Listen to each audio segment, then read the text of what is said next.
My husband's face turned ashen white when I showed him the divorce papers. Just moments earlier he had texted me, "Goodbye forever," thinking he was about to walk away with everything we'd built together over 15 years of marriage. Little did he know that for the past 6 months, I'd been meticulously documenting his affairs, his financial deceptions, and the emotional manipulation he thought I was too naive to notice. The text message was supposed to be his dramatic exit, his final act of control over me, but instead, it became Exhibit A in what my lawyer called the most clear-cut case of abandonment she had ever seen. You see, timing isn't just about luck. Sometimes it's about being 3 steps ahead when they think you're still catching up. I wasn't always this prepared, this strategic, this strong. For years, I was the wife who believed in second chances, who made excuses for late nights at the office and unexplained withdrawals from our joint account. I was the woman who smiled through family gatherings while my husband charmed everyone, making me seem paranoid whenever I questioned him. "You're overthinking again," he'd whisper when we were alone, his voice dripping with that particular blend of concern and condescension that made me doubt my own perceptions. I started keeping a journal, not for evidence at first, but to convince myself I wasn't losing my mind.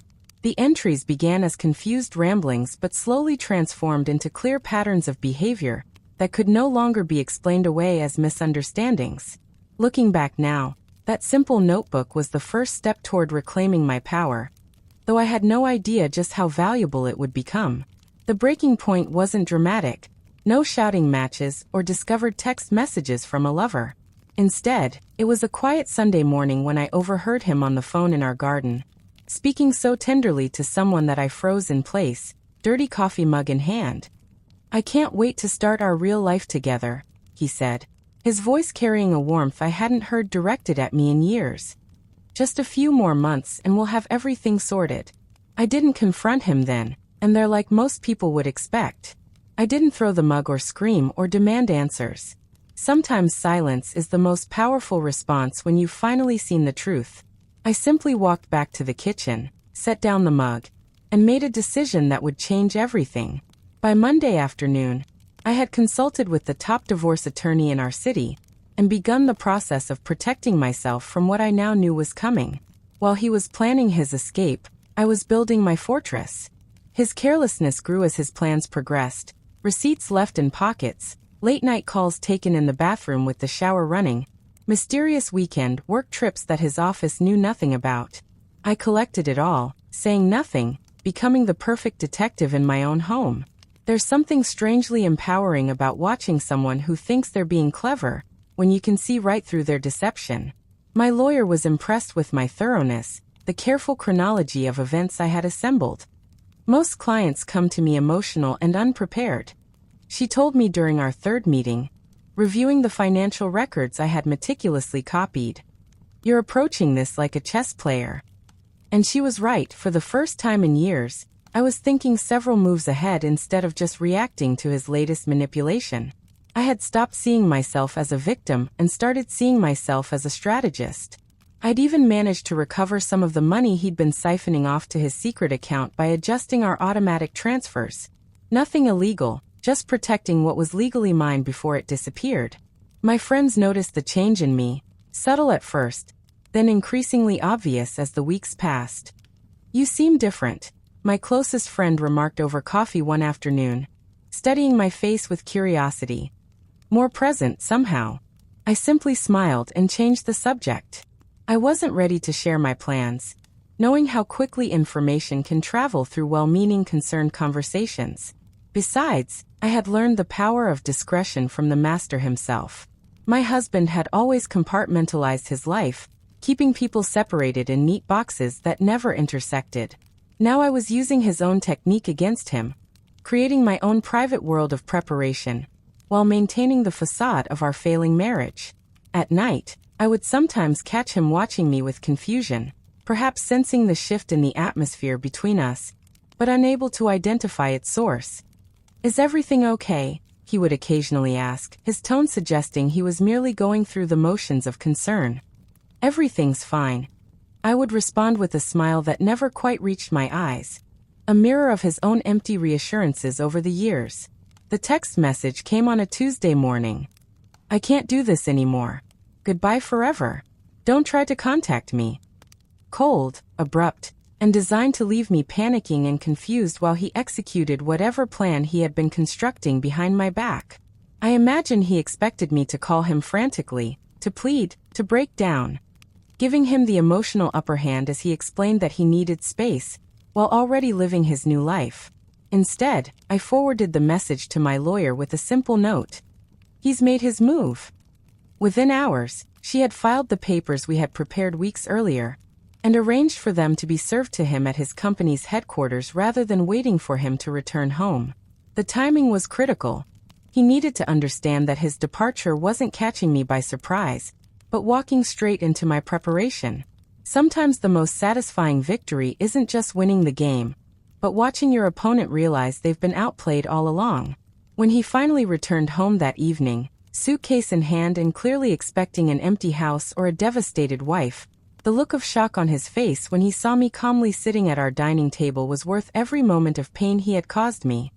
"You've been served divorce papers today," I said, my voice steadier than I had imagined possible in this moment I'd been rehearsing in my mind. "Your text message this morning makes your intentions quite clear, and according to my lawyer, significantly strengthens my position."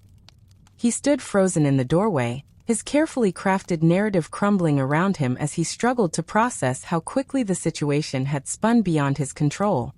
"You can't do this," he finally stammered, his composure slipping for the first time in our marriage. "I've already done it," I replied, sliding a folder across the table containing copies of everything I had discovered. The hidden account statements, the hotel receipts, the property listing he had been viewing with his girlfriend in another state. And there's so much more where that came from.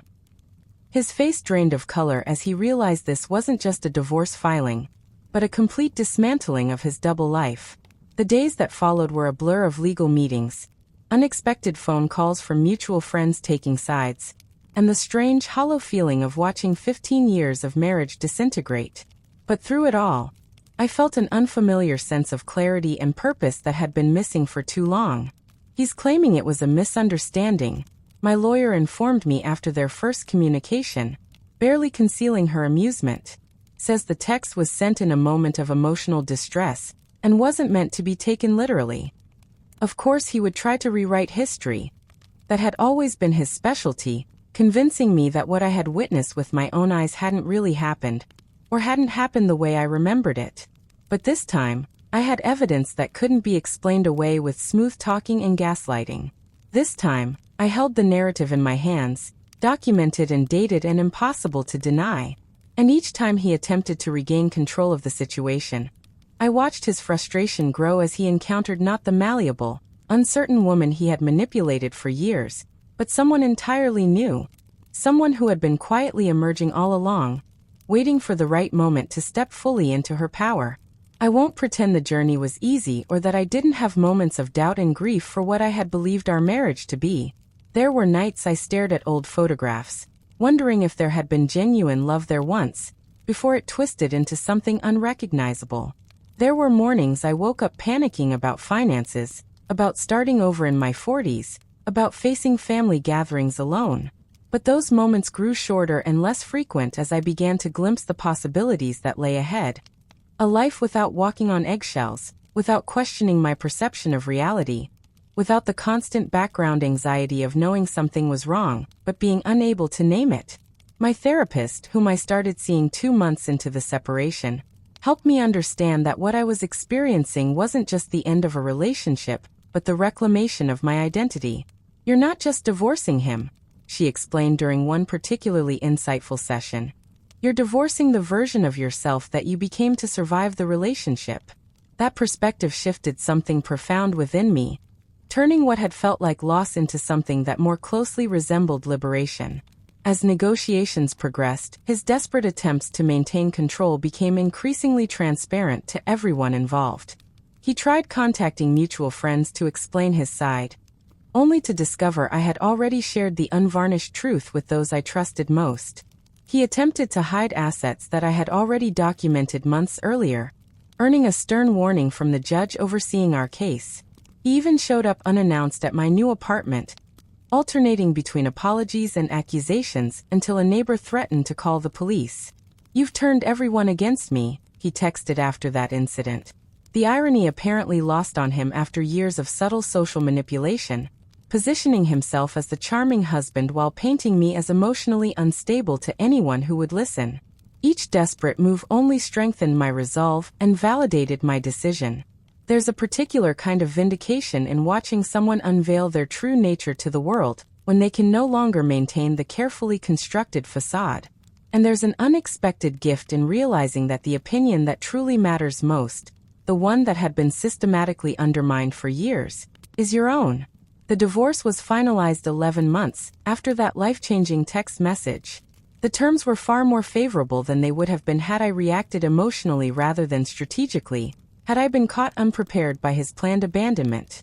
My lawyer called it one of the most satisfying cases of her career, watching a manipulator slowly lose every advantage he thought he had secured. I walked out of the courthouse that day feeling lighter than I had in years. Despite the gravity of officially ending a 15-year marriage, the woman who entered that relationship would never have had the strength or clarity to leave on her own terms. She would have accepted less than she deserved, blamed herself for the failure, carried shame that wasn't hers to bear. But that wasn't the woman who signed the final papers. That woman knew her worth, understood her rights, and refused to be anyone's victim. Standing on the courthouse steps, I felt the spring sunshine on my face and realized something profound. This ending had been necessary for my new beginning. And despite everything, I was strangely grateful for that coldly worded text message that had been intended to devastate me, but instead had become the catalyst for my transformation. It's been just over 2 years since that day in the courthouse, and my life has expanded in ways I never imagined possible during my marriage. I've reconnected with old friends who had slowly disappeared from my life under his subtle influence.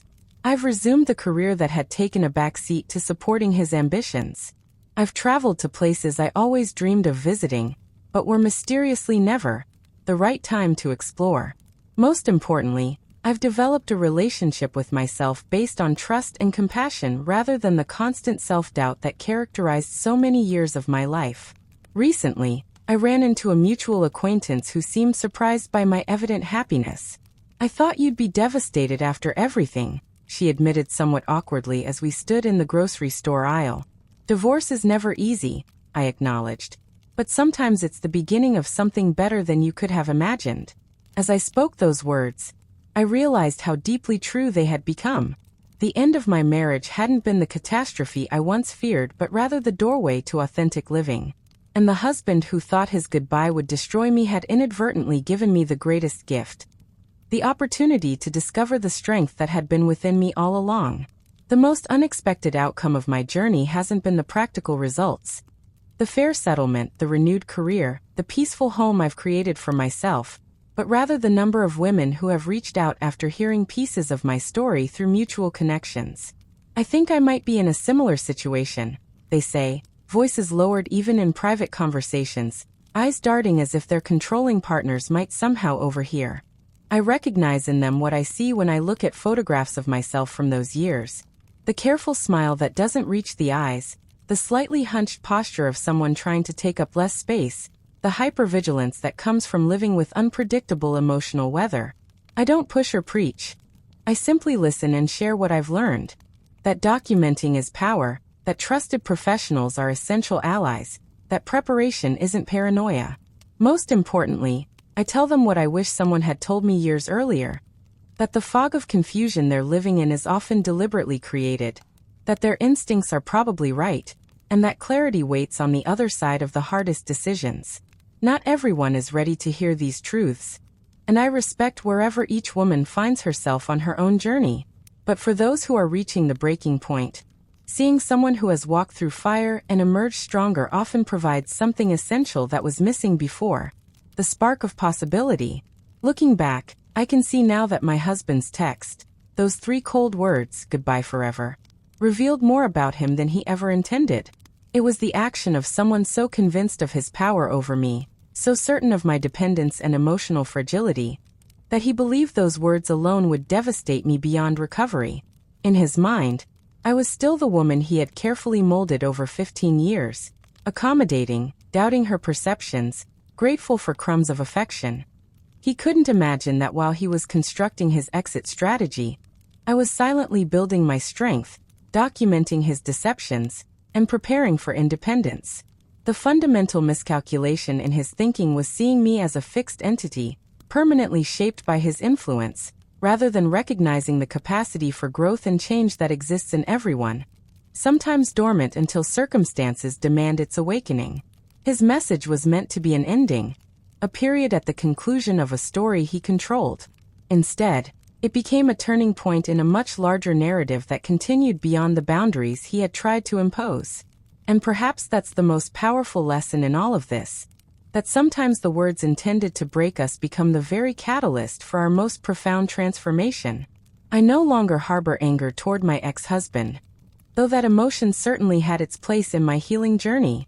What I feel now is closer to a distant compassion, recognition that anyone who needs to control and diminish others must be operating from a place of profound insecurity and limitation.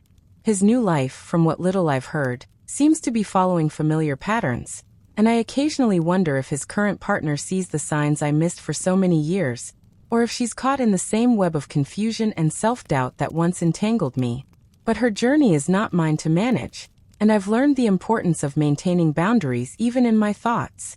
My focus remains on building the life I've discovered I want, one filled with honest relationships, creative expression, and the particular joy that comes from making choices based on my authentic desires rather than someone else's approval. Last month, I finally took that pottery class I'd mentioned wanting to try years ago, only to be told it was impractical and messy. Sitting at the wheel, hands covered in clay, I felt a surge of simple happiness that brought tears to my eyes. Not because pottery itself was so meaningful, but because the freedom to explore without judgment felt like the most precious gift I could have given myself. The most profound transformation hasn't been external but internal. The slow, steady reclamation of self-trust that erodes after years of subtle manipulation. There's a particular kind of damage that comes from being told repeatedly that your perceptions are wrong, your feelings are overreactions, your memories are unreliable. It creates a habit of second-guessing yourself that doesn't disappear overnight, even after the source of that undermining is gone. My healing has included learning to recognize and challenge the doubtful voice in my head that still sometimes whispers in his cadence. Is that really what happened? It asks when I recall painful moments from my marriage. Are you sure you aren't being too sensitive? It suggests when something in a new relationship triggers old wounds. The difference now is that I can identify that voice as an echo rather than truth, a remnant of manipulation rather than genuine insight. With practice and patience, I've learned to respond to that voice with gentle confidence. Yes, I trust what I experienced. My feelings are valid indicators, not inconvenient obstacles. My memory, while imperfect like anyone's, is not a deliberate fabrication. This ongoing internal dialogue represents perhaps the most important victory, reclaiming not just my external circumstances, but my relationship with my own mind. Recently, a young woman at my workplace confided that she was impressed by my confidence in meetings, the way I presented my ideas without constant qualification or apology. I want to be like that, she said, but I always worry about coming across as too aggressive or unlikable. Her words transported me back to earlier days in my own career, when I had carefully modulated every opinion, softened every assertion, and still found myself marginalized in conversations dominated by more assertive colleagues, including the man who would later become my husband. What I've come to understand is that confidence isn't about personality or volume, but about the deep internal certainty that your voice deserves space in the conversation. It's about recognizing that your insights are valuable contributions rather than impositions to be minimized. The trick, I told her, isn't about changing how you speak, but changing what you believe about your right to be heard. We've continued these conversations over lunch breaks, creating the kind of mentoring relationship I wish I'd had 20 years ago. There's something powerfully healing about helping another woman navigate challenges you've faced yourself, about transforming painful lessons into guidance that might make someone else's path a little smoother, a little less lonely. I still have the phone with his final text message, though I've long since upgraded to newer devices. Something in me wants to preserve that evidence, not because I need it for legal purposes anymore, but because it serves as a tangible reminder of how drastically life can change in the space between sending and receiving a few simple words. Goodbye forever was intended as his final act of control, his dramatic exit from a marriage he assumed I would fight desperately to save. Instead, it became the starting point of a life richer and more authentic than I could have imagined during those constrained years. There's a lesson in this that extends beyond my personal experience, beyond the specifics of divorce or relationships. Something about how the moments we fear might destroy us often contain the seeds of our most significant growth.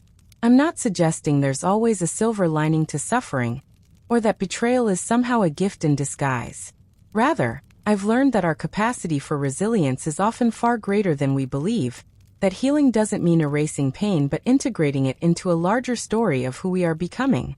The text that was meant to end everything instead opened doors I hadn't known existed, leading me not just away from a harmful relationship, but toward a deeper understanding of my own strength, courage, and capacity for joy. The anniversary of that life-changing message still registers in my awareness each year, though with decreasing emotional intensity as time passes. This year, I noticed the date on my calendar and felt a momentary acknowledgement, like nodding to a distant acquaintance across a crowded room. Before continuing with my day, what once seemed catastrophic has been rightfully reduced to a single turning point among many in a life full of experiences. There's freedom in this perspective, in recognizing that what happens to us, even the events that seem overwhelming in the moment, eventually find their proper proportion in the broader landscape of our lives. I've learned to trust this process, to understand that the sharp edges of pain do soften with time, not because the hurt was imaginary, but because our capacity to carry it evolves. We build emotional muscle, develop new neural pathways, create fresh memories that gradually outnumber the painful ones. This isn't about toxic positivity or denying the reality of trauma. It's about witnessing the natural unfolding of healing when we give ourselves permission to move forward without rushing, without arbitrary timelines, without comparing our progress to anyone else's. The message that once felt like an ending has become merely a chapter break in a story that continues to unfold in ways I never could have scripted for myself. What would I tell that woman from 5 years ago? The one who still believed she could save her marriage through greater effort, more understanding, increased self-sacrifice. I would tell her that the relationship's failure wasn't her responsibility to fix, that some patterns are established long before we recognize them, that loyalty is admirable, but not at the expense of your own well-being. I would tell her that the anxiety constantly humming beneath her thoughts isn't normal or necessary, that walking on eggshells isn't a sustainable way to live, that constantly monitoring someone else's unpredictable moods will eventually exhaust even the strongest spirit. Most importantly, I would tell her about the peace waiting on the other side of difficult decisions, the particular quiet joy of waking up in a home where emotional weather is stable, where words mean what they say, where there are no hidden traps or shifting expectations.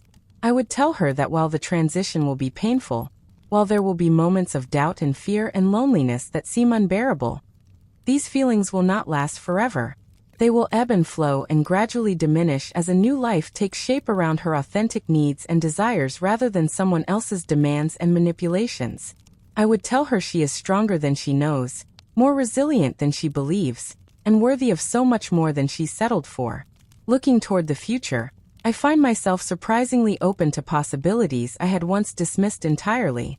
For quite some time after my divorce, the idea of another serious relationship seemed not just unappealing, but almost inconceivable. The thought of making myself vulnerable again, of potentially missing warning signs or falling back into old patterns, created a protective wall around my heart that served an important purpose during early healing. But walls that shelter can also isolate if maintained indefinitely, and I've gradually found myself becoming curious about what healthy partnership might look like with the wisdom and boundaries I've developed.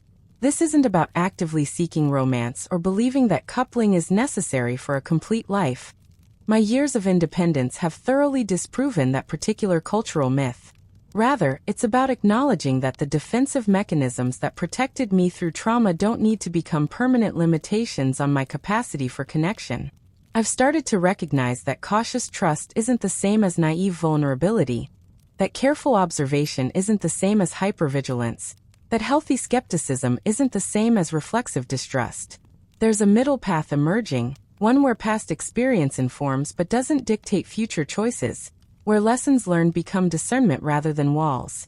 The journey from that devastating text message to where I stand today hasn't been linear or always forward-moving. There have been setbacks, moments of regression, days when old habits of thought reasserted themselves with surprising strength. Healing isn't the straight line we often imagine, but rather a spiral that sometimes brings us back to familiar territory, hopefully with new perspective each time we revisit difficult ground.